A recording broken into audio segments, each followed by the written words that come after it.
Hello बच्चों, कैसे हैं आप? होपफुली अच्छे होंगे। आज हम एक नए टॉपिक के साथ आए हैं और ये गॉस थ्योरम का हम लोग दूसरा लेक्चर माने पार्ट बी डिस्कस कराने चल रहे हैं। गॉस थ्योरम की एप्लीकेशन का पार्ट बी। तो पीछे के लेक्चर में हमने 2 एप्लीकेशन डिस्कस कराई थी। आज हम 3 एप्लीकेशन डिस्कस कराएंगे और गॉस थ्योरम की एप्लीकेशन को एंड अप करेंगे। तो अब हम नई एप्लीकेशन के साथ आए और ये नई एप्लीकेशन देखते हैं क्या है।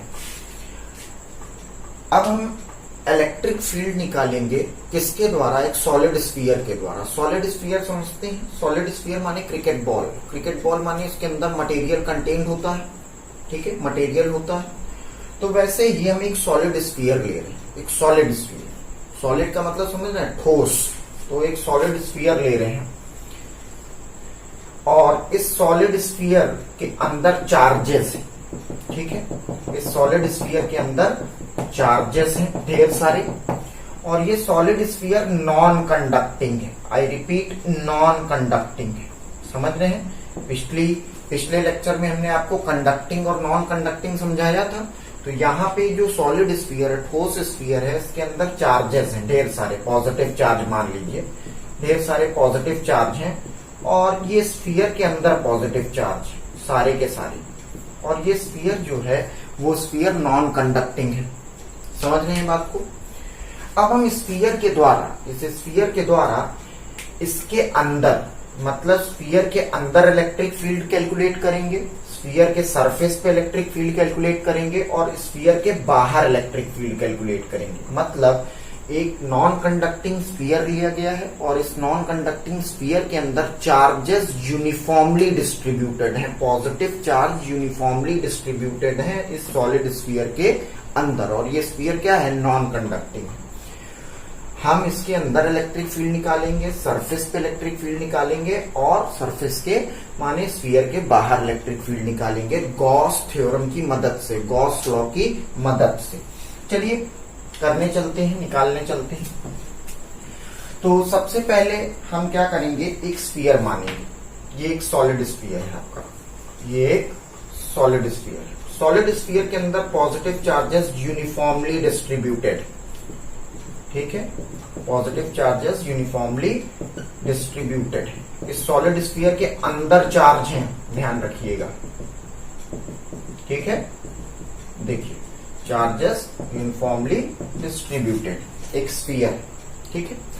अगर ये एक स्फीयर है तो वॉल्यूम घेरेगा, तो इसकी वॉल्यूम चार्ज डेंसिटी होगी। तो कुछ अजम्पशन कर लेते हैं।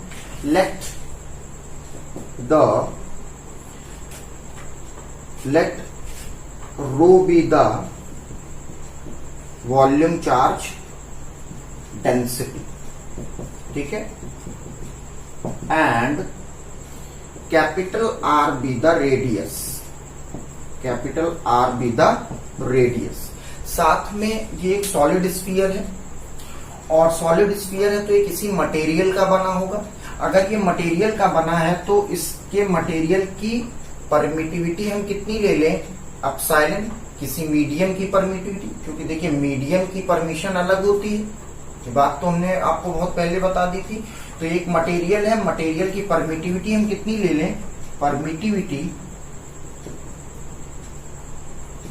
ऑफ द मीडियम, किसी मीडियम की परमिटिविटी। वैक्यूम की बात नहीं हो रही है, एप्सिलॉन नॉट की बात नहीं हो रही है। एप्सिलॉन नॉट का मतलब वैक्यूम, कुछ नहीं, ठीक है। बट आप यहाँ सॉलिड स्फीयर ले रहे हैं तो वो ठोस है, उसके अंदर मटेरियल है। देखिए मटेरियल है तो मटेरियल की परमिटिविटी कितनी ले लें? एप्सिलॉन, कुछ देर के लिए, ठीक है। तो let rho be the volume charge density and R be the radius. Now let epsilon be the permittivity of the material. समझ रहे हैं? ये हमारा अजम्पशन है। जिस मटेरियल का ये स्फीयर बना है उसकी परमिटिविटी कितनी ले लें? एप्सिलॉन। चलिए अब हम गॉस थ्योरम अप्लाई करेंगे। तो यहाँ पे हेडिंग आपने देख ली, electric field due to a non conducting charge solid sphere.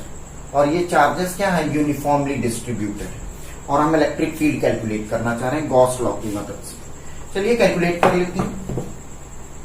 सबसे पहले हम क्या लेंगे? इनसाइट। पहला केस हम लेंगे इनसाइड, अंदर, याद रखिएगा। तो अगर हम आपसे ये बोले कि हमको इस स्फीयर के अंदर इलेक्ट्रिक फील्ड निकालनी है, कहाँ निकालनी है? स्फीयर के अंदर। ये स्फीयर का एक पॉइंट है, पी पॉइंट, ये एक पी पॉइंट है, स्फीयर के अंदर आ रहा है। तो स्फीयर का रेडियस कितना है बच्चों? स्फीयर का रेडियस कैपिटल आर है। क्लियर? इस पी पॉइंट पे हमको इलेक्ट्रिक फील्ड निकालनी है जो कि स्फीयर के अंदर पॉइंट है। तो इस पी पॉइंट से होता हुआ एक गॉसियन सरफेस बनाएंगे। गॉसियन सरफेस भी एक स्फीयर होगा, बताने की जरूरत नहीं है क्योंकि पिछली क्लास में हमने आपको बताया था। ठीक है, तो ये क्या हो गया? हमारा गॉसियन सरफेस हो गया। ठीक है, गॉसियन सरफेस क्या होता है? गॉसियन सरफेस क्या होता है ये पता है आपको? गॉसियन सरफेस के पूरे सरफेस पे इलेक्ट्रिक फील्ड क्या होती है? कांस्टेंट। एक ऐसा सरफेस जहां पे इलेक्ट्रिक फील्ड क्या होती है? कांस्टेंट। इस पूरे रेड सरफेस पे इलेक्ट्रिक फील्ड क्या होगी? कांस्टेंट होगी, क्योंकि ये गॉसियन सरफेस है। और दूसरा, इलेक्ट्रिक फील्ड और एरिया वेक्टर के बीच का एंगल कितना होना चाहिए? 0 डिग्री। ठीक है, तो ये हमारा एक गॉसियन सरफेस, इसके पूरे सरफेस पे इलेक्ट्रिक फील्ड क्या होगी? कांस्टेंट होगी। और ई और डीएस के बीच का एंगल कितना होगा? 0 डिग्री। माने इलेक्ट्रिक फील्ड एरिया वेक्टर के बीच का एंगल 0 डिग्री। चलिए अप्लाई करते हैं गॉस लॉ। अगर हम इस गॉसियन सरफेस का रेडियस कितना ले लें? Small are. स्मॉल आर क्या ले लिया? इसका रेडियस। तो ये गॉसियन सरफेस का रेडियस कम है, less than the radius of the sphere. ये तो स्फीयर का रेडियस हो गया और ये स्मॉल आर गॉसियन सरफेस का रेडियस हो गया। अब एक स्मॉल पॉइंट जो हमने चूज किया है पी पॉइंट पे, इस पे एक सरफेस लेनी है, स्मॉल सरफेस। ये हमने एक सरफेस ले लिया। ये सरफेस कितना है? डीएस। ये सरफेस कितना है? डीएस। इस सरफेस का एरिया वेक्टर बना लें। एरिया वेक्टर कितना होगा? DS vector. एरिया वेक्टर हमेशा perpendicular to the chosen surface होता है। ये सरफेस आपने चूज किया है, इसके परपेंडिकुलर एरिया वेक्टर हो गया। अब जाहिर सी बात है, चार्ज पॉजिटिव है स्फीयर के अंदर, तो इलेक्ट्रिक फील्ड भी क्या होगी? रेडियली आउटवर्ड होगी इस सरफेस पे, बिल्कुल रेडियली बाहर की तरफ निकलती हुई होगी। इलेक्ट्रिक फील्ड की डायरेक्शन होगी कि नहीं? जो आपने स्मॉल सरफेस चूज किया है उस पे इलेक्ट्रिक फील्ड परपेंडिकुलर है और एरिया वेक्टर के पैरेलल है, तो उनके बीच का एंगल कितना हो गया? 0 डिग्री। कोई दिक्कत? कोई दिक्कत नहीं। तो ये गॉसियन सरफेस है। अब आपने बोला कैसे इलेक्ट्रिक फील्ड और डीएस दोनों पैरेलल हो गए? हमने आपको समझाया भी कि गॉसियन सरफेस होगा तो इलेक्ट्रिक फील्ड और एरिया वेक्टर के बीच का एंगल कितना ले रहे हैं? 0 डिग्री ले रहे हैं। तो यहाँ पे इलेक्ट्रिक फील्ड देखिए बाहर की तरफ है और एरिया वेक्टर भी क्या है? बाहर की तरफ है, तो दोनों के बीच का एंगल कितना हो गया? 0 डिग्री हो गया। इस पूरे सरफेस पे इलेक्ट्रिक फील्ड की वैल्यू कांस्टेंट होगी। क्यों? क्योंकि इलेक्ट्रिक फील्ड डिस्टेंस के इनवर्सली प्रोपोर्शनल होती है। ठीक है, ऐसा हम जानते हैं। तो ये रेडियस देखिए पूरे स्फीयर का, गॉसियन सरफेस के स्फीयर का जो रेडियस है वो तो कांस्टेंट है, तो पूरे सरफेस पे इलेक्ट्रिक फील्ड क्या होगी? कांस्टेंट। चलिए प्रूफ करने चलते हैं। अब हमको लगाना क्या है? Gauss law. गॉस लॉ लगाते हैं। E dot DS vector equals to Q inside by epsilon naught. Epsilon naught नहीं, एप्सिलॉन। क्यों एप्सिलॉन? क्योंकि मटेरियल की परमिटिविटी, याद रखिए, क्योंकि ये स्फीयर एक मटेरियल से बना है तो यहाँ मटेरियल की परमिटिविटी लेनी पड़ेगी। अब ये बताइए इन दोनों के बीच का एंगल कितना है? E DS cos 0 degree, correct, is equals to Q inside by epsilon naught, sorry epsilon. ठीक है, मिटा देते हैं अपने पोर्शन को। अब ये बताइए ई डीएस कॉस 0 डिग्री, ये आगे स्टेप करेंगे तो क्या होगा? E DS is equals to Q inside by epsilon naught, sorry epsilon. Clear? Electric field constant है पूरे गॉसियन सरफेस के लिए, इंटीग्रेशन साइन के बाहर आ गया। E DS Q inside by epsilon. ठीक है, Q inside by epsilon. Clear बात समझ में आई? अब ये बताइए इस गॉसियन सरफेस का, जो रेड वाला गॉसियन सरफेस हमने लिया है, इसका सरफेस एरिया कितना होगा? सरफेस एरिया कितना होगा बताएंगे? हाँ, surface area 4 pi R square होगा। 4 pi R square is equals to Q inside by epsilon. Clear? अब ये बताइए हमको तो गॉसियन सरफेस ये बोलती है गॉसियन सरफेस के अंदर जितना चार्ज है, गॉस लॉ क्या बोलता है, गॉसियन सरफेस के अंदर कितना चार्ज है।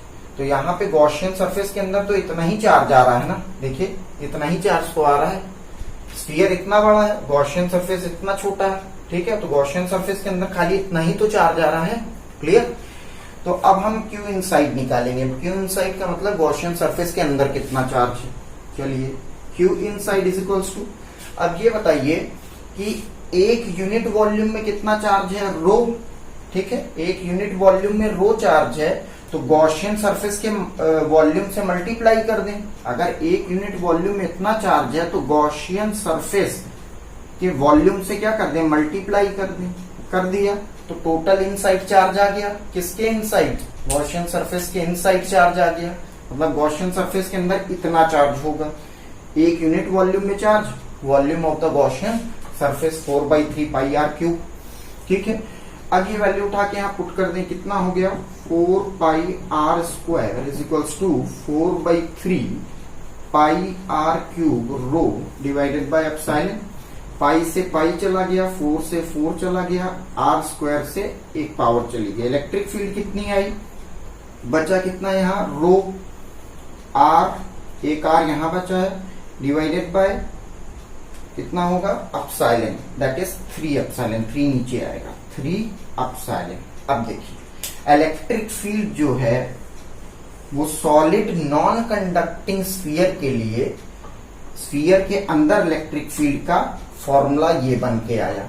मतलब electric field is directly proportional to distance. मतलब जैसे जैसे सेंटर से आप डिस्टेंस बढ़ाएंगे इलेक्ट्रिक फील्ड बढ़ती चली जाएगी, ठीक है। अगर सेंटर से आप जा रहे हैं सरफेस की तरफ, जैसे जैसे आप रेडियस बढ़ाते जाएंगे, मतलब आर, सेंटर से आर दूरी चलते चले जाएंगे सरफेस तक, ठीक है, स्फीयर के सरफेस तक जाएंगे, ठीक है। तो इलेक्ट्रिक फील्ड जो है वो डायरेक्टली प्रोपोर्शनल है किसके, डिस्टेंस के। सेंटर से सरफेस तक जब जाएंगे तो इलेक्ट्रिक फील्ड जो है वो डिस्टेंस के डायरेक्टली प्रोपोर्शनल आ रही है। अब दूसरा पार्ट निकाल लेते हैं। ये तो पहला पार्ट निकाला इनसाइड के लिए। दूसरा पार्ट, अगर सरफेस पे ही निकालनी है इलेक्ट्रिक फील्ड, सरफेस पे ही निकालनी है, मतलब इलेक्ट्रिक फील्ड आपको इस स्फीयर के सरफेस पे निकालनी है। ये सरफेस हो गया सॉलिड स्फीयर, ठीक है। तो निकालने के लिए क्या करेंगे, कुछ मत करिए, r इक्वल्स टू आर कर दीजिए। गॉसियन सरफेस का रेडियस स्फीयर के रेडियस के बराबर हो गया। इसी एक्सप्रेशन में क्या करेंगे, E is equals to rho r/3 epsilon. अच्छा ये बताइए, जब गॉसियन सरफेस का रेडियस इस स्फीयर के रेडियस के बराबर हो जाएगा, ठीक है, तो मैक्सिमम चार्ज होगा कि नहीं उस समय। अगर ये जो है आपके स्फीयर का रेडियस गॉसियन सरफेस के रेडियस के बराबर हो गया, तो कहने का मतलब है कि आप सरफेस पे इलेक्ट्रिक फील्ड निकाल रहे हैं और सरफेस पे ही गॉसियन सरफेस मानेंगे। ये हो गया आपका गॉसियन सरफेस इस केस के लिए, ठीक है। सरफेस क्या होगा, जो स्फीयर का सरफेस है वही तो गॉसियन सरफेस हो जाएगा r इक्वल्स टू आर के लिए। तो ये बताइए इस गॉसियन सरफेस के अंदर मैक्सिमम चार्ज होंगे कि नहीं, बिल्कुल होंगे, क्योंकि स्फीयर का मैक्सिमम चार्ज तभी कंसीडर किया जा सकता है जब स्फीयर का फुल रेडियस लिया जाए, ठीक है। तो फुल रेडियस तब कंसीडर होगा जब आप इस स्फीयर के सरफेस की बात करेंगे। तो सरफेस पर अगर गॉसियन सरफेस आपने मान लिया है, ये स्फीयर का सरफेस है, इसी को गॉसियन सरफेस मान लिया है, तो इस गॉसियन सरफेस के अंदर मैक्सिमम चार्ज आएगा, ठीक है। तो यहाँ पे जो इलेक्ट्रिक फील्ड निकली है, सरफेस के लिए जो इलेक्ट्रिक फील्ड निकली है वो मैक्सिमम, ठीक है। सरफेस के अंदर इलेक्ट्रिक फील्ड कितनी है, रो r/3 एप्सिलॉन। सरफेस पर रो कैपिटल R/3 एप्सिलॉन। अच्छा सेंटर पे इलेक्ट्रिक फील्ड कितनी होगी, तीसरा केस, सेंटर पे इलेक्ट्रिक फील्ड कितनी होगी, थर्ड केस देख लीजिए, r equals to 0। r equals to 0 का मतलब रो r/3 एप्सिलॉन। अगर r 0 हो गया तो इलेक्ट्रिक फील्ड सेंटर पे कितनी हो जाएगी, सेंटर पे 0 हो जाएगी कि नहीं, बिल्कुल। Electric field at the centre कितनी हो जाएगी, 0। मतलब स्फीयर के सेंटर पे इलेक्ट्रिक फील्ड कितनी हो गई है, 0। अब अगर आपसे यही बात हम बोले, चौथा केस देखिए, चौथा केस क्या है, आउटसाइड द स्फीयर, स्फीयर के बाहर की बात की जाए तो आउटसाइड द स्फीयर का मतलब r greater than r।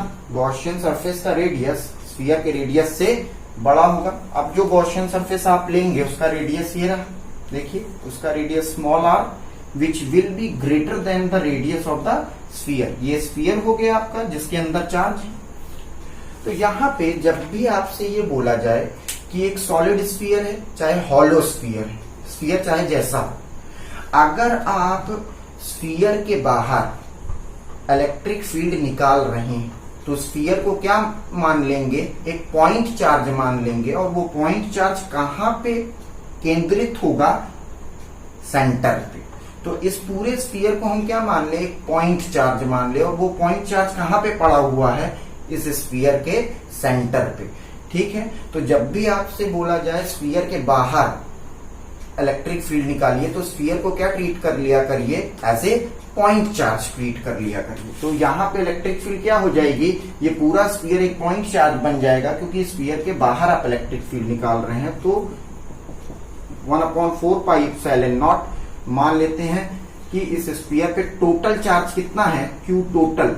Total charge कितना है, Q है। इस पूरे स्फीयर का टोटल चार्ज हम मान लें कितना है, Q है। तो कितना हो गया, Q/r²। ठीक, Q/r²। इस एक्सप्रेशन में क्या है, एप्सिलॉन नॉट लिया है। क्यों, क्योंकि स्फीयर के बाहर तो क्या है, वैक्यूम।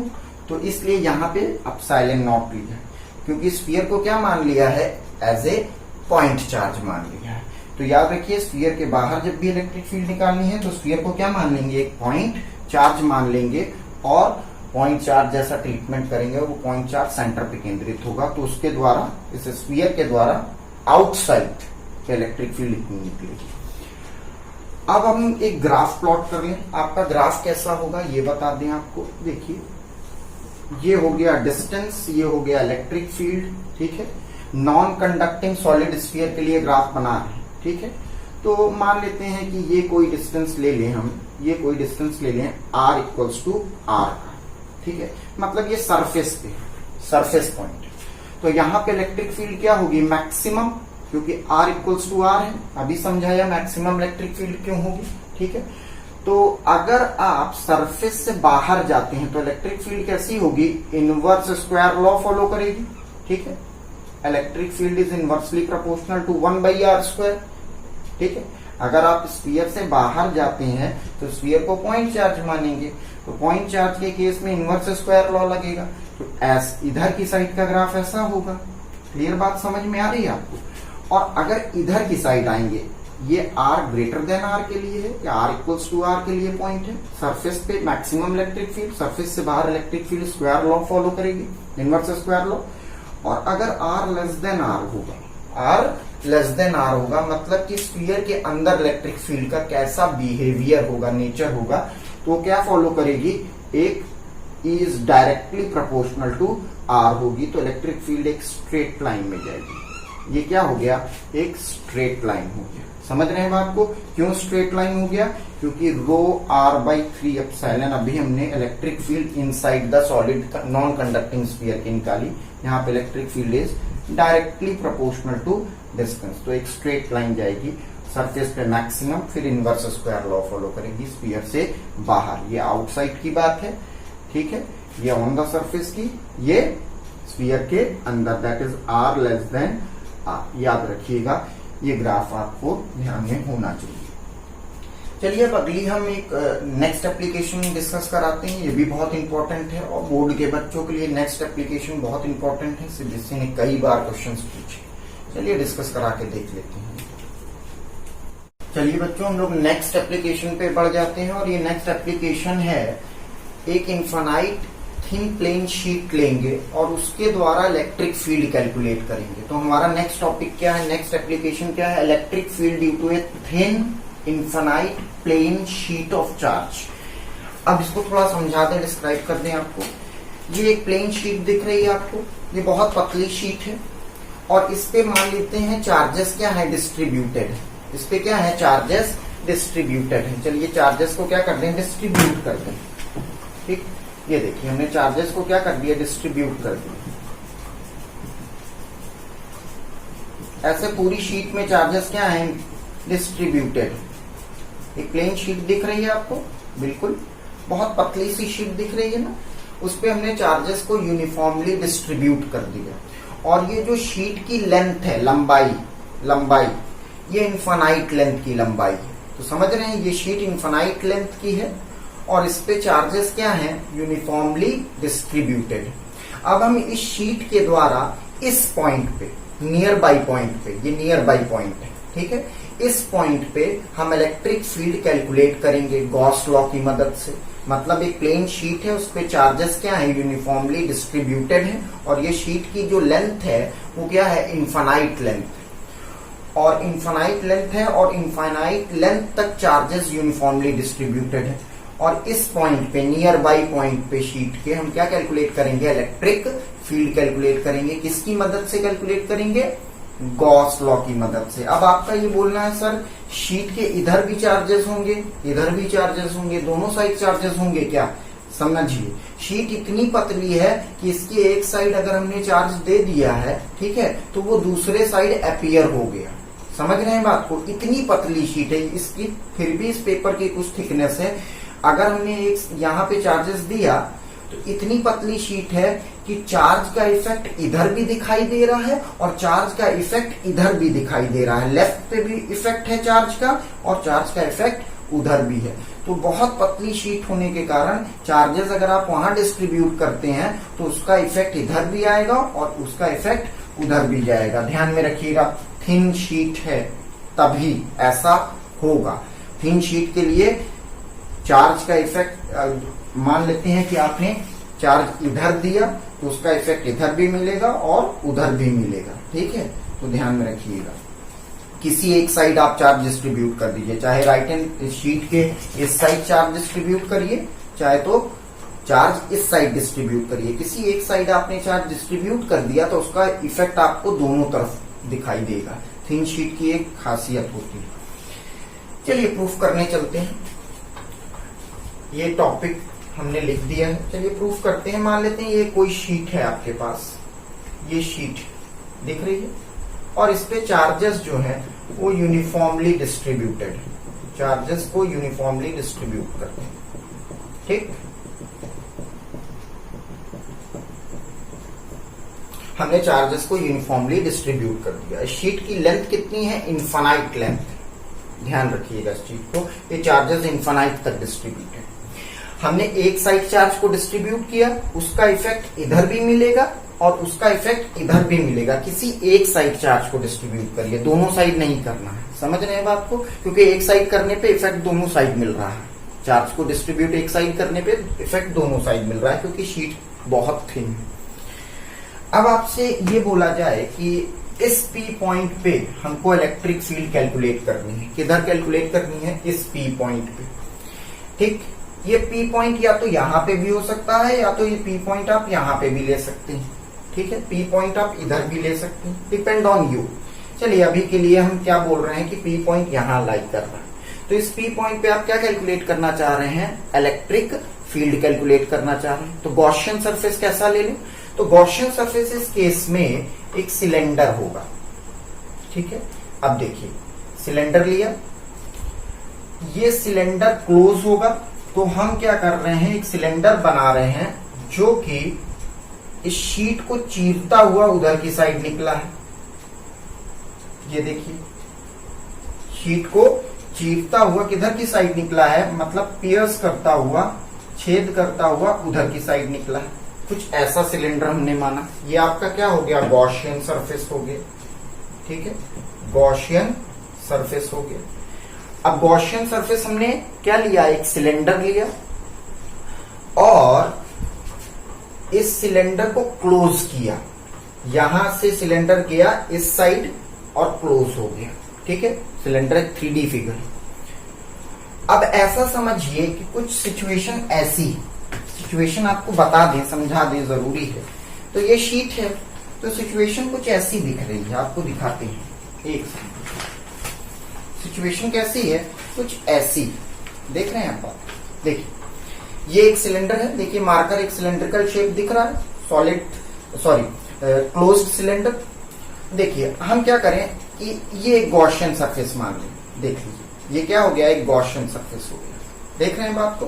तो ये देखिए, गॉसियन सरफेस जो है वो ये वाला जो हमने मार्कर लिया है, गॉसियन सरफेस हो गया, ये शीट हो गई और ये गॉसियन सरफेस हो गया। आप देखिए गॉसियन सरफेस जो है वो छेद करके इधर की साइड निकला है कि नहीं, देखिए शीट को छेद करके इधर की साइड निकला है, वैसे ही कुछ सिचुएशन यहाँ पे है, समझ रहे हैं बात को। तो एक शीट है और एक गॉसियन सरफेस लिया और ये क्या हो गया, पियर्स करता हुआ इधर की साइड आपने क्लोज कर दिया, ये क्लोज्ड सरफेस। आप पिल बॉक्स भी ले सकते थे, पिल बॉक्स भी आप क्या ले सकते थे, एक गॉसियन सरफेस ले सकते थे, समझ रहे हैं। अगर आपको पिल बॉक्स से प्रूफ करना है तो वो बड़ी क्लासेस में पिल बॉक्स से भी प्रूफ किया जाता है, चाहे तो आप पिल बॉक्स भी एक गॉसियन सरफेस ले सकते थे। पर यहाँ पे आपको इजिली अंडरस्टैंड कराने के लिए हमने गॉसियन सरफेस कैसा लिया, सिलेंडर लिया।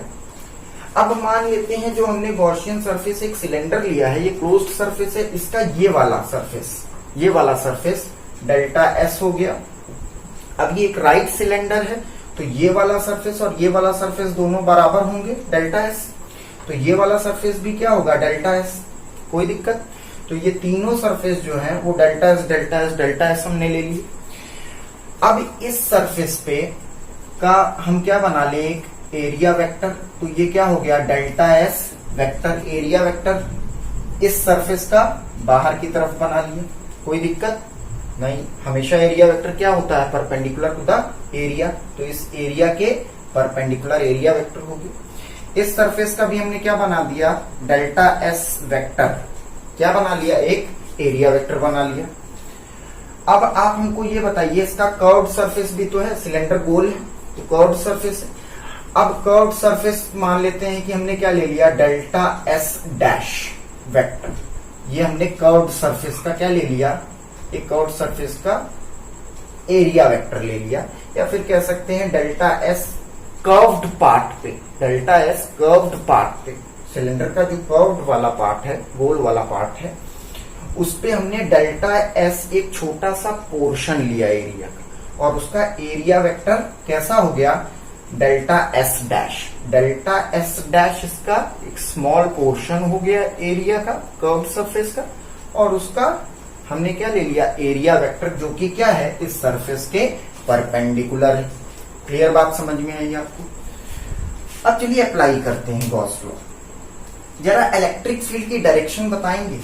ऑब्वियस सी बात है, एक शीट है और शीट पे पॉजिटिव चार्ज है, तो इलेक्ट्रिक फील्ड की क्या डायरेक्शन होगी, इस सरफेस पे बाहर निकलती हुई, रेडियली आउटवर्ड। इस डायरेक्शन में भी इलेक्ट्रिक फील्ड बाहर की डायरेक्शन में होगी, radially outward.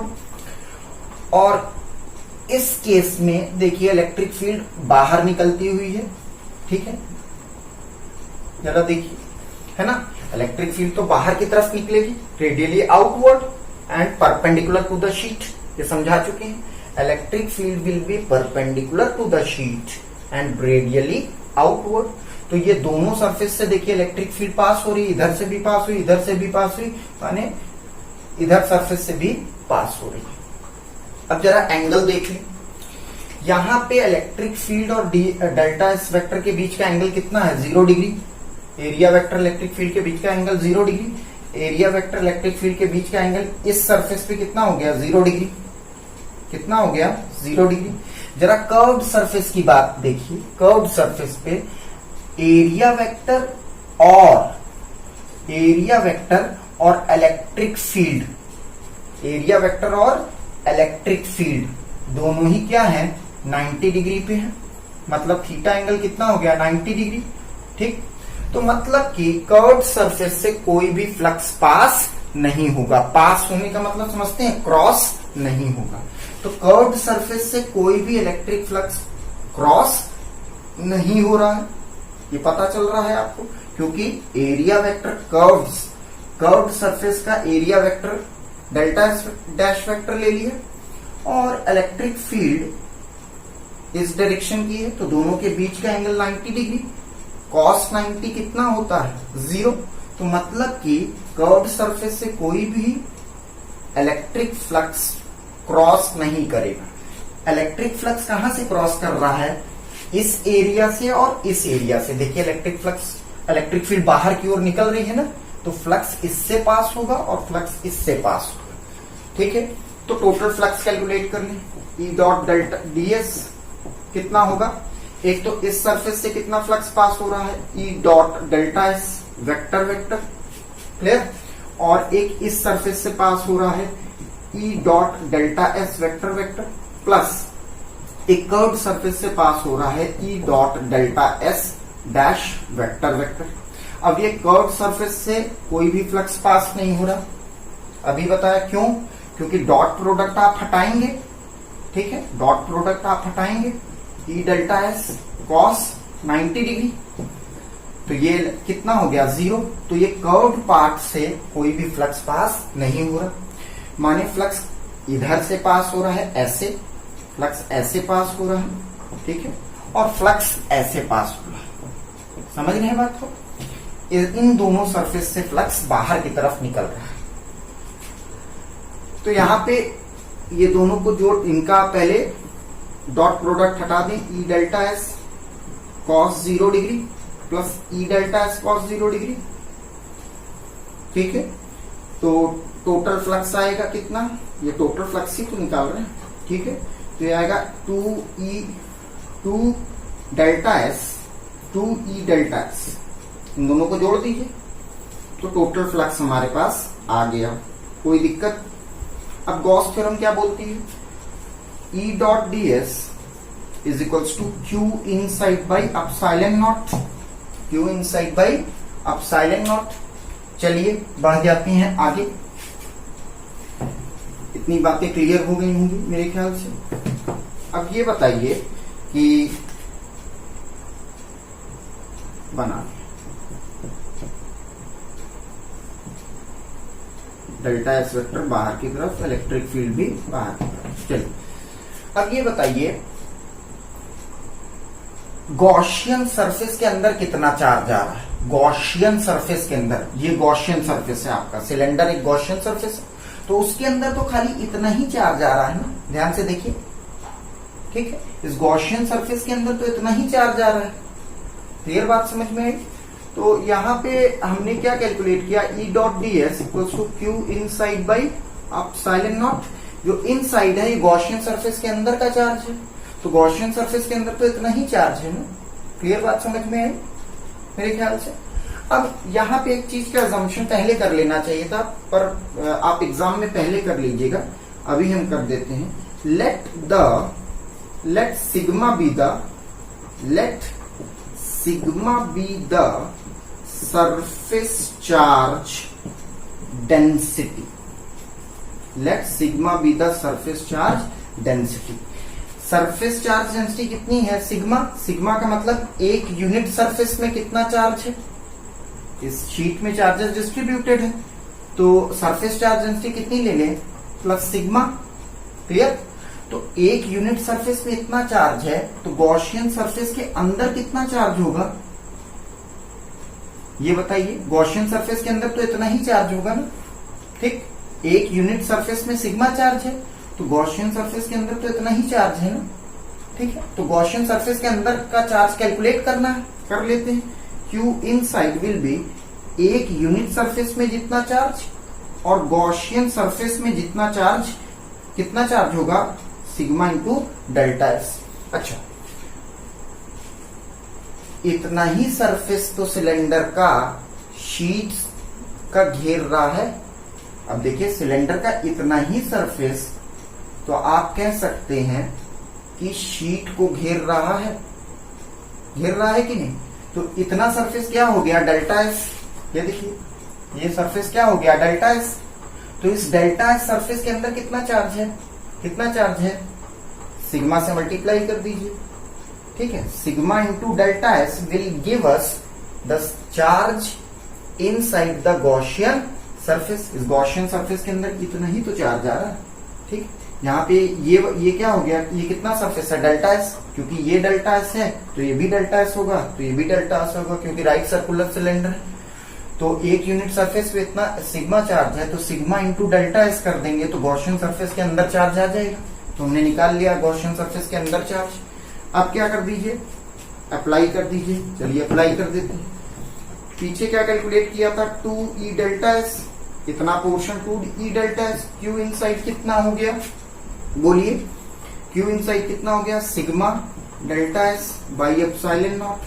Delta S cut गया, E is equals to sigma by 2 epsilon naught. ये देखिए इलेक्ट्रिक फील्ड कितनी आई, सिग्मा बाई 2 एप्सिलॉन नॉट, जहां पे सिग्मा क्या है, सरफेस चार्ज डेंसिटी, माने किसी शीट के द्वारा उसके नियर बाई पॉइंट पे, याद रखिएगा नियर बाई पॉइंट, पॉइंट बहुत दूर नहीं ले रहे हैं, शीट के बहुत नियर पॉइंट ले रहे हैं, तो इलेक्ट्रिक फील्ड कितनी आ रही है, सिग्मा बाई 2 एप्सिलॉन नॉट। अब सबसे बड़ी बात, इलेक्ट्रिक फील्ड डिस्टेंस पे डिपेंड नहीं कर रही, नॉट डिपेंडिंग ऑन डिस्टेंस। मतलब कि अब मुद्दा समझ में आना शुरू होगा। ये अगर आपके पास एक शीट है और ये इन्फिनाइट शीट, ठीक है, ये एक इन्फिनाइट थिन शीट, अगर आप इलेक्ट्रिक फील्ड इस पॉइंट पे निकालते हैं तो भी सिग्मा बाई 2 एप्सिलॉन नॉट आएगी, इलेक्ट्रिक फील्ड इस पॉइंट पे निकालते हैं तो भी सिग्मा बाई 2 एप्सिलॉन नॉट आएगी, इस पॉइंट पे निकालते हैं तो भी सिग्मा बाई 2 एप्सिलॉन नॉट आएगी। माने इलेक्ट्रिक फील्ड शीट के नियर बाई पॉइंट पे कांस्टेंट होगी, चाहे इस पॉइंट पे आप निकालेंगे तो भी सिग्मा बाई 2 एप्सिलॉन नॉट आएगी, चाहे इस पॉइंट पे निकालेंगे, ये सारे पॉइंट क्या है, शीट के नियर पॉइंट है, शीट से बहुत दूर पॉइंट नहीं है, मतलब शीट से दूर पॉइंट नहीं ले रहे, शीट के नियर पॉइंट लेंगे तो नियर पॉइंट पे डिस्टेंस का कोई प्रभाव नहीं पड़ेगा। माने इलेक्ट्रिक फील्ड शीट के जो नियर है, इन्फिनाइट शीट के जो नियर पॉइंट है, उसके लिए इलेक्ट्रिक फील्ड क्या हो गई है, कांस्टेंट हो गई, क्योंकि सिग्मा कांस्टेंट होगा, 2 कांस्टेंट है, एप्सिलॉन नॉट भी कांस्टेंट, तो electric field is constant for a thin plane sheet at a nearby point.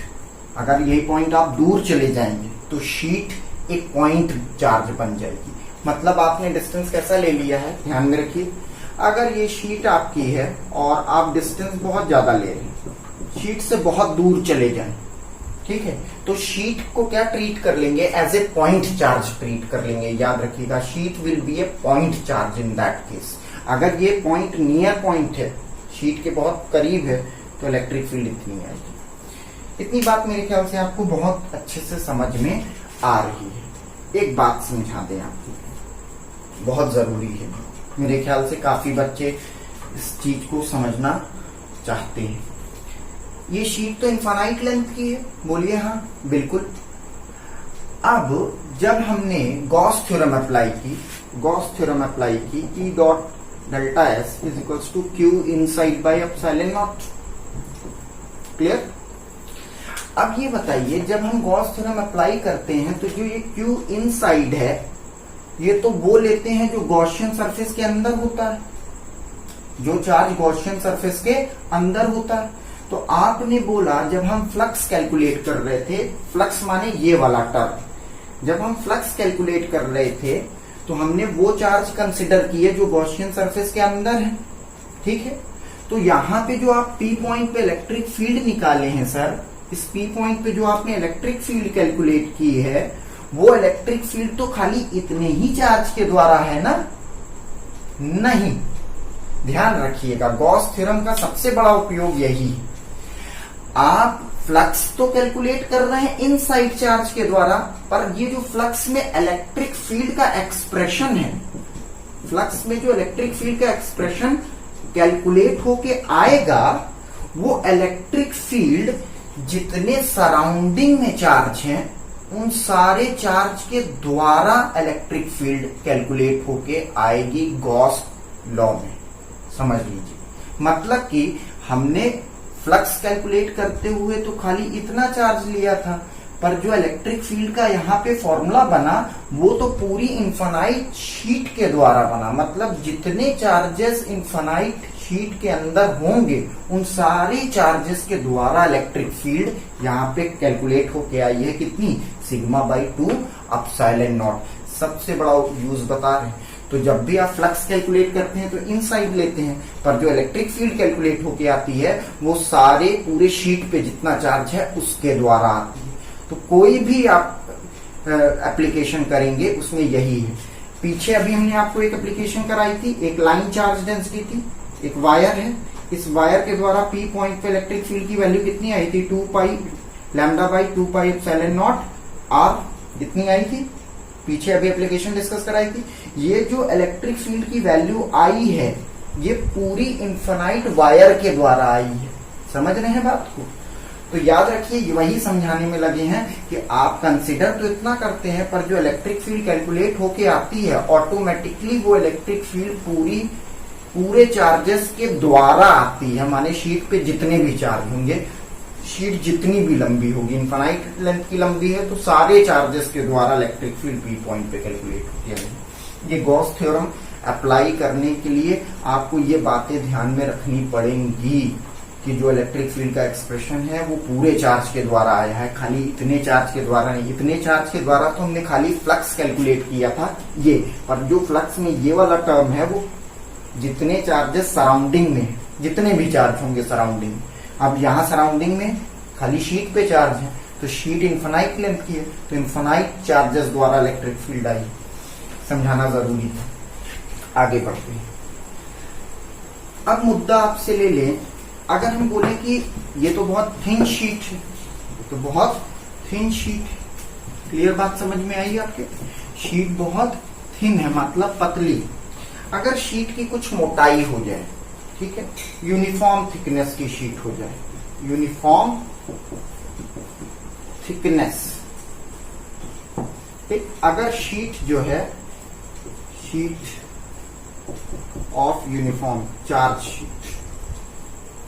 Sheet of uniform thickness, माने अगर शीट की कुछ मोटाई हो जाए, मोटाई का मतलब समझते हैं, अभी तो शीट बहुत पतली थी, अब शीट क्या हो जाए, थोड़ी मोटी हो जाए। देखिए शीट क्या हो जाए, थोड़ी मोटी हो जाए। आपने शीट को थोड़ा सा मोटा कर दिया, ये देखिए कुछ थिकनेस है शीट की, ये क्लियर, शीट की कुछ थिकनेस ले ली।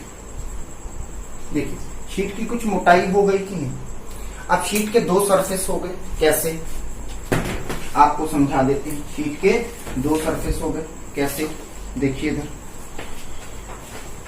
शीट का एक सरफेस तो ये, शीट का एक सरफेस तो ये, ठीक, शीट की इतनी मोटाई हो गई, मोटाई देखिए शीट की, एक सरफेस तो ये, एक सरफेस ये, यहां दो सरफेस हो गए कि नहीं, बिल्कुल, एक सरफेस ये और एक सरफेस ये, और शीट की कुछ मोटाई हो गई। यूनिफॉर्म थिकनेस है, यूनिफॉर्म माने कि एक जैसी थिकनेस है, ठीक है, कहीं से थिकनेस कम नहीं है, कहीं से थिकनेस ज्यादा नहीं है, कहने का मतलब ये यूनिफॉर्म है, एक जैसी थिकनेस है, कहीं से कम कहीं से ज्यादा थिकनेस नहीं। चार्जेस यहाँ पे भी डिस्ट्रीब्यूटेड है और चार्जेस यहाँ पे भी डिस्ट्रीब्यूटेड है, कहने का मतलब यहाँ पे भी plus Q sigma charge distribute है और इस सरफेस पे भी कितना है, प्लस सिग्मा चार्ज डिस्ट्रीब्यूटेड है। दोनों सरफेस पे चार्ज डिस्ट्रीब्यूट है, दोनों सरफेस, इस सरफेस पे भी और बैक वाले सरफेस पे भी सेम अमाउंट के चार्ज, कितना, इधर भी प्लस सिग्मा और उधर भी प्लस सिग्मा, माने इस सरफेस की फर्स्ट सरफेस ये ले लें, सेकेंड सरफेस ये ले लें। फर्स्ट सरफेस पे भी सरफेस चार्ज डेंसिटी कितनी है, सिग्मा, सेकेंड सरफेस पे भी सरफेस चार्ज डेंसिटी कितनी है, सिग्मा। तो इलेक्ट्रिक फील्ड इस पी पॉइंट पे कितनी आएगी, तो याद रखिए कुछ नहीं करना है। अच्छा ये बताइए कि इस सरफेस को एक अकेला सरफेस ट्रीट करिए, एक अकेला सरफेस मान लीजिए, तो इस अकेले सरफेस के द्वारा इलेक्ट्रिक फील्ड पी पॉइंट पे कितनी होगी, बोलिए, होगी सिग्मा बाई 2 एप्सिलॉन नॉट, क्योंकि ये अकेला सरफेस जो है बेटा ये तो एक थिन शीट का काम करेगा ना, ये अकेला सरफेस एक थिन शीट का काम करेगा। देखिए तो उसके द्वारा इलेक्ट्रिक फील्ड कितनी हो गई, सिग्मा बाई 2 एप्सिलॉन नॉट। अब देखिए, अब ये वाला सरफेस, इसका बैक वाला सरफेस, ठीक है, ये भी एक थिन शीट के जैसे काम कर रहा है कि नहीं, एक इंडिविजुअल थिन शीट के जैसे, ठीक है, उसके द्वारा पी पॉइंट पे इलेक्ट्रिक फील्ड भी कितनी होगी, सिग्मा बाई 2 एप्सिलॉन नॉट। तो एक थिक शीट के द्वारा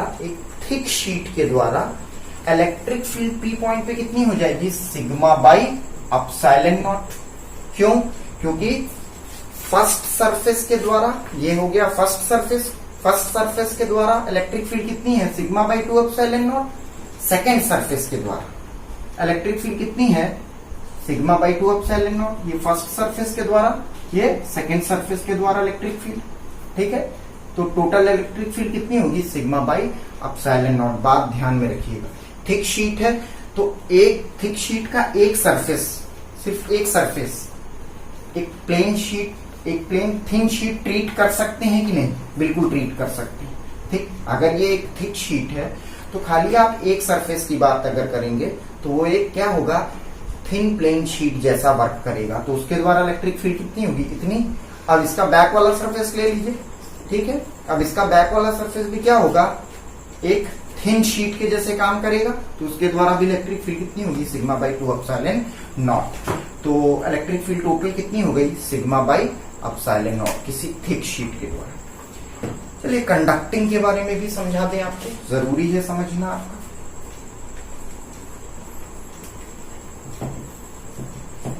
अब देखिए, एक कंडक्टिंग शीट ले लें, अगर क्या ले लें, कंडक्टिंग शीट। अगला केस है कंडक्टिंग शीट। पीछे जो केस समझाया है वो नॉन कंडक्टिंग शीट है, ठीक है। पीछे जो हमने केस समझाया है वो नॉन कंडक्टिंग के लिए है। अब अगर कंडक्टिंग शीट होगी तब क्या होगा, शीट क्या है, कंडक्टिंग। तो आप कंडक्टर की प्रॉपर्टी जानते हैं, कोई भी कंडक्टर है अगर तो उसके अंदर इलेक्ट्रिक फील्ड कितनी होती है, 0। तो मान लेते हैं कि एक कंडक्टिंग शीट देखिए, और कंडक्टिंग शीट की कुछ मोटाई है, ये आपकी कोई कंडक्टिंग शीट ले लेते हैं, ठीक है, और इसकी कुछ मोटाई है।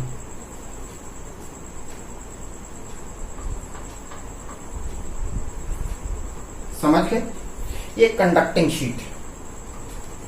और कंडक्टिंग शीट की कुछ हमने मोटाई ले ली है। क्लियर बात समझ में आ रही है आपको। अब अगर हम इस कंडक्टिंग शीट के द्वारा पी पॉइंट पे इलेक्ट्रिक फील्ड कैलकुलेट करेंगे तो कितनी होगी। अब शीट कंडक्टिंग है, याद रखिए, कंडक्टिंग होने का मतलब ये कंडक्टर हो गया। कंडक्टिंग होने का मतलब ये क्या हो गया, एक कंडक्टर हो गया। और कंडक्टर के अंदर इलेक्ट्रिक फील्ड कितनी होती है, 0। कंडक्टर के अंदर इलेक्ट्रिक फील्ड कितनी होती है, 0। क्लियर बात समझ में आई। और मान लेते हैं कि इस कंडक्टिंग शीट पे सरफेस चार्ज डेंसिटी कितनी दे दी, प्लस सिग्मा, मतलब कि सरफेस चार्ज डेंसिटी कितनी हो गई, प्लस सिग्मा। आपने बस क्या किया, इस कंडक्टर की सरफेस चार्ज डेंसिटी कितनी कर दी, प्लस सिग्मा कर दी। अब यहां दो सरफेस है, हमसे उससे अभी मतलब नहीं है, समझ रहे हैं बात को। अभी आपको क्या करना है, इलेक्ट्रिक फील्ड कैलकुलेट करनी है। तो कंडक्टर के दो सरफेस होंगे, देखिए मान लेते हैं कि ये कंडक्टिंग शीट है, देख लीजिए कंडक्टिंग शीट की कुछ मोटाई होगी, बिल्कुल होगी।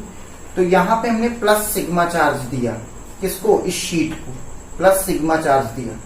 अब कुछ चार्ज यहां डिस्ट्रीब्यूट होगा, कुछ चार्ज यहां डिस्ट्रीब्यूट होगा, हमको उससे मतलब अभी नहीं है। क्लियर बात समझ में आ रही है आपकी, ठीक।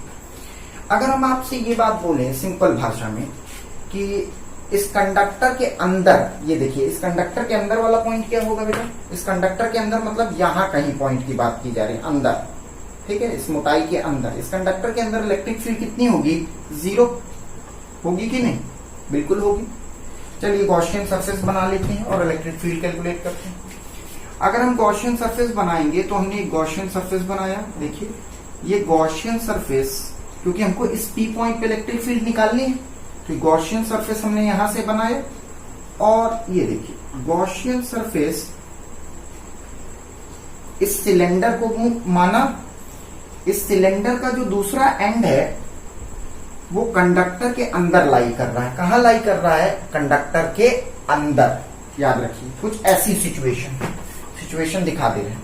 देखिए ये जो है ये गॉसियन सरफेस हो गया, और ये देखिए ये वाला जो सरफेस है, ये वाला मार्कर का ये वाला सरफेस देखिएगा, ठीक है, ये वाला सरफेस कंडक्टर के अंदर है, ठीक है, और वो वाला सरफेस कंडक्टर के बाहर है। तो ये बताइए जो ये वाला सरफेस है, ये वाला सरफेस, ठीक है, ये वाला सरफेस जो कंडक्टर के अंदर है, यहां इलेक्ट्रिक फील्ड कितनी होगी, 0। क्योंकि कंडक्टर की प्रॉपर्टी है इलेक्ट्रिक फील्ड कंडक्टर के अंदर कितनी होती है, 0। ठीक, तो अगर हमने सिग्मा सरफेस चार्ज डेंसिटी दे दी तो इस P पॉइंट पे इलेक्ट्रिक फील्ड निकालनी है हमको गॉस लॉ लगा के। तो ये बताइए कि इस P पॉइंट पे इलेक्ट्रिक फील्ड की क्या वैल्यू होगी, बता सकते हैं? इस P पॉइंट पे इलेक्ट्रिक फील्ड की वैल्यू कैलकुलेट होके आएगी sigma by epsilon not. Sigma by epsilon not calculate करके निकाले। आपने बोला कैसे, आपने बता दिया। इस P पॉइंट पे इलेक्ट्रिक फील्ड की वैल्यू किसी कंडक्टिंग शीट के द्वारा कितनी होगी, सिग्मा बाई एप्सिलॉन नॉट। चलिए कर लेते हैं। E dot ds vector vector equals to Q inside by epsilon naught, Q inside by epsilon naught. Clear बात समझ में आई? अब यहाँ पे E ds हटाएंगे तो क्या होगा, E dot delta S vector plus E dot delta S vector. ठीक है, कर्व सरफेस का कितना होगा, E dot delta S dash vector. यहाँ पे एक एरिया वेक्टर लेंगे delta S vector. Electric field बाहर निकलती हुई होगी इस सरफेस, कर्व सरफेस का E डेल्टा S डैश क्या हो गया, एरिया वेक्टर। इलेक्ट्रिक फील्ड क्या होगी, 90 degree, 90 degree to the curved part. Clear बात समझ में आ रही है कि नहीं? ठीक, अब यहाँ पे जो सरफेस स्फीयर के अंदर है, सॉरी स्फीयर बोल रहे, शीट के अंदर, इस सरफेस का एरिया वेक्टर बना लें डेल्टा S वेक्टर। देखिए डेल्टा S वेक्टर। ठीक है, ये क्या हो गया, इस स्फीयर का एरिया वेक्टर। अब यहाँ इलेक्ट्रिक फील्ड कितनी है बच्चों, 0। यहाँ इलेक्ट्रिक फील्ड कितनी है, 0। तो ये फ्लक्स 0 हो गया, यहां से पास होता हुआ फ्लक्स 0 हो गया, क्योंकि जो सरफेस अंदर है उसकी इलेक्ट्रिक फील्ड कितनी है, 0।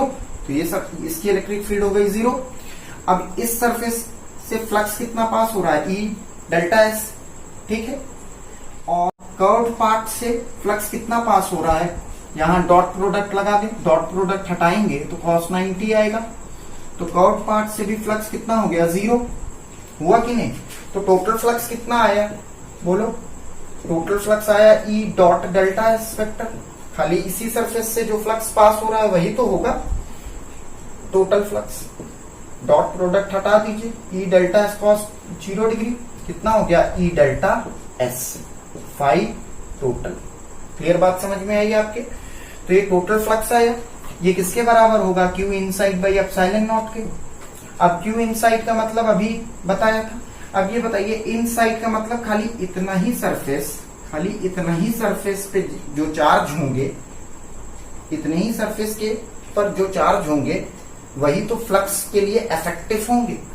Q इनसाइड कितना होगा, सिग्मा एक यूनिट सरफेस में कितना चार्ज है और जो सिलेंडर के अंदर कितना सरफेस कंसिडर हो रहा है। सिलेंडर के अंदर इतना ही सरफेस तो कंसिडर हो रहा है, गॉसियन सरफेस के का इतना ही सरफेस पे तो चार्ज कंसिडर करेंगे आप। ठीक, तो sigma into delta S.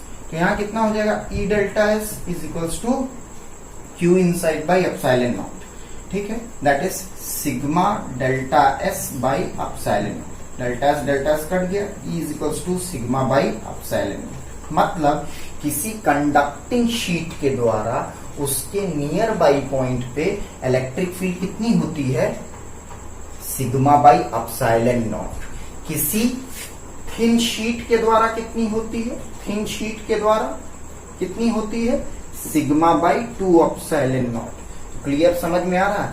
Thin sheet के द्वारा आधी और कंडक्टिंग शीट के द्वारा सिग्मा बाई एप्सिलॉन नॉट। मतलब कि इसकी आधी थिन शीट के द्वारा होती है। ध्यान में रखिएगा इस चीज को। तो यही कंडक्टिंग शीट का हमको प्रूफ कराना था। अगर आपको कंडक्टिंग शीट से रिलेटेड कोई प्रॉब्लम होती तो आप मुझे कमेंट बॉक्स में कमेंट करेंगे, तो मैं आगे आपको डिस्कस करा दूंगा कि electric field sigma by epsilon not क्यों हो रही है, इसका प्रूफ दे दिया। अगर आपको इस मेथड से नहीं समझ में आता तो हम एक और मेथड से आपको समझा सकते हैं। तो अगर आपको प्रॉब्लम होती है तो हम आगे डिस्कस कराएंगे। चलिए अब हम एक लास्ट एप्लीकेशन डिस्कस कराते हैं और अपनी गॉस लॉ को खत्म करते हैं यहाँ पे। ठीक है, चलिए बेटा हम लोग लास्ट एप्लीकेशन पे ही डिस्कशन कर लेते हैं। और यहाँ पे अब हम लास्ट एप्लीकेशन में पढ़ेंगे क्या, electric field due to a two thin infinite parallel sheets of charge. माने हम क्या लेंगे, दो थिन शीट लेंगे। क्या लेंगे, दो थिन शीट लेंगे। जैसे एग्जांपल के तौर पे दिखा देते हैं आपको, थिन शीट है और ये शीट नॉन कंडक्टिंग है, ठीक है। एक शीट ये हो गई और दूसरी शीट क्या हो गई, एक शीट ये हो गई, इस पे पॉजिटिव चार्ज डिस्ट्रीब्यूटेड है, दूसरी शीट ये हो गई। ये दोनों शीट को पैरेलल रखा गया, क्लियर, ये दोनों शीट को पैरेलल रखा गया, ठीक। अब हम ये दोनों थिन शीट पर पॉजिटिव चार्जेस डिस्ट्रीब्यूटेड हैं अगर, तो इलेक्ट्रिक फील्ड कैलकुलेट करेंगे। कहां पे, इस शीट के, ये मान लेते हैं फर्स्ट शीट है, इस शीट के इधर इलेक्ट्रिक फील्ड कैलकुलेट करेंगे। उसके बाद दोनों शीट के बीच में इलेक्ट्रिक फील्ड कैलकुलेट करेंगे, इन दोनों शीट के बीच में इलेक्ट्रिक फील्ड कैलकुलेट करेंगे, ठीक है। और इस शीट की, ये सेकेंड शीट हो गई, इस शीट के लेफ्ट हैंड साइड पे इलेक्ट्रिक फील्ड कैलकुलेट करेंगे। अब देखिए दोनों ही शीट इनफाइनाइट लेंथ की है, नॉन कंडक्टिंग है, इनफाइनाइट लेंथ की है और थिन शीट, तो उसके द्वारा हम electric field left, in between and right, ठीक है, मतलब उधर इन शीट्स के बीच में और इधर की साइड इलेक्ट्रिक फील्ड कैलकुलेट करेंगे। तो ध्यान में रखिएगा दोनों शीट पैरेलल रखी गई, ऐसे पैरेलल हैं दोनों शीट। क्लियर बात समझ में आई? तो चलिए कैलकुलेट करते चलिए। तो यहाँ पे हमारे पास शीट है, पहली शीट ये रही, ठीक है, पहली शीट ये रही, इसको फर्स्ट शीट बोलेंगे। और दूसरी शीट मान लेते हैं आपके पास ये रही, ठीक है, इनफाइनाइट लेंथ की शीट है। सेकेंड शीट ये होगी, क्लियर। दोनों पे मान लेते हैं पॉजिटिव चार्ज डिस्ट्रीब्यूटेड है, क्लियर, दोनों पे पॉजिटिव चार्जेस डिस्ट्रीब्यूटेड है।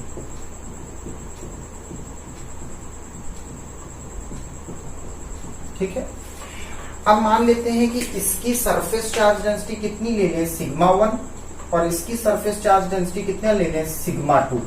दोनों ही पॉजिटिव सरफेस चार्ज डेंसिटी मानिए, दोनों पे पॉजिटिव चार्ज है तो पॉजिटिव सरफेस चार्ज डेंसिटी, इस पे सिग्मा 1, इस पे sigma 2। Sigma 1 is greater than 0 and sigma 2 is greater than 0। इसका क्या मीनिंग होता है, माने सिग्मा 1 0 से बड़ा है तो माने sigma 1 is positive charge and sigma 2 is also positive charge, positive charge. चलिए अब हम इलेक्ट्रिक फील्ड कैलकुलेट करेंगे। इस रीजन में, ये आपका पहला रीजन हो गया, लेफ्ट हैंड साइड वाला फर्स्ट रीजन हो गया, in between the plate second region हो गया, थर्ड रीजन क्या हो गया, राइट हैंड साइड।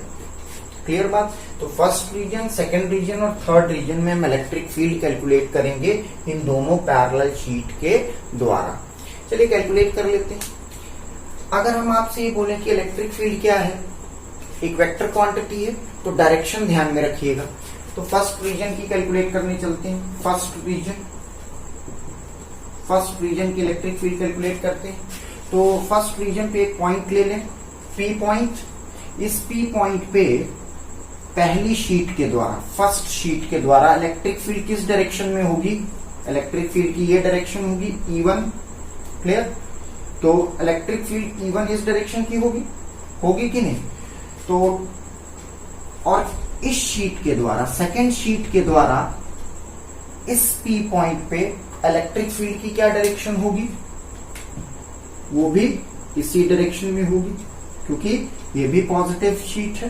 तो इसके द्वारा पी पॉइंट पे इलेक्ट्रिक फील्ड की ये डायरेक्शन होगी, और ये पॉइंट नियर बाई पॉइंट है, बहुत दूर पॉइंट नहीं है इस शीट से। तो सेकेंड शीट के द्वारा इलेक्ट्रिक फील्ड कितनी होगी, E2, उसकी डायरेक्शन भी ये होगी, E1 के द्वारा भी डायरेक्शन ये होगी।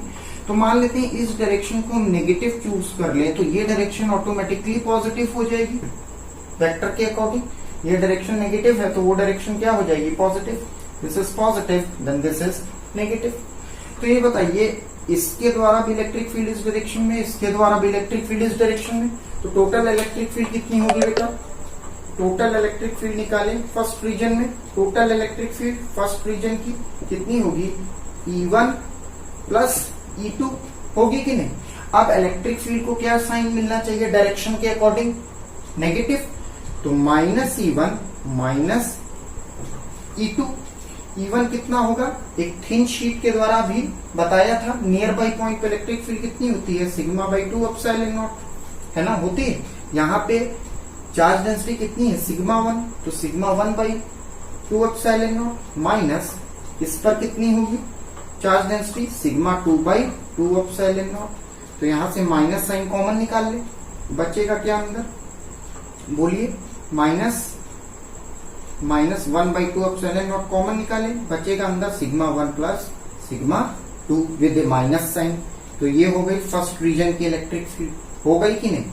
अगर आपसे केस में बोले सिग्मा 1 सिग्मा 2 बराबर हो जाए, दोनों पॉजिटिव, इस पे चार्ज जितना है, इसकी चार्ज डेंसिटी इसकी चार्ज डेंसिटी बराबर हो जाए, तो यहाँ पे एक्सप्रेशन कितना आएगा बच्चों, -2 by epsilon not into sigma 1 sigma 2 बराबर हो जाए, किसके बराबर हो जाए, सिग्मा के बराबर हो जाए, दोनों की सरफेस चार्ज डेंसिटी सेम हो जाए, तो कितना हो जाएगा 2 सिग्मा हो जाएगा कि नहीं। तो 2 कट गया, बचा कितना, minus sigma by epsilon not. तो मतलब कि अगर दोनों की चार्ज डेंसिटी क्या हो जाए, बराबर हो जाए, तो electric field minus sigma by epsilon not हो जाएगी, किधर, फर्स्ट रीजन में। चलिए अब सेकंड रीजन में देख लेते हैं, क्लियर, समझ में आ रहा है कि नहीं, बिल्कुल। आगे बढ़ते हैं, सेकंड रीजन में देखते हैं।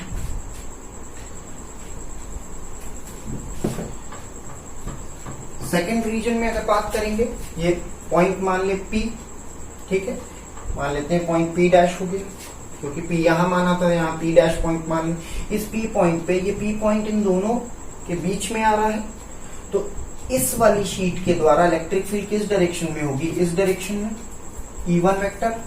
और इस वाली शीट के द्वारा इलेक्ट्रिक फील्ड इस डायरेक्शन में होगी कि नहीं, इस वाली शीट, सेकंड शीट के द्वारा इलेक्ट्रिक फील्ड की डायरेक्शन क्या होगी, ये होगी E2 वेक्टर।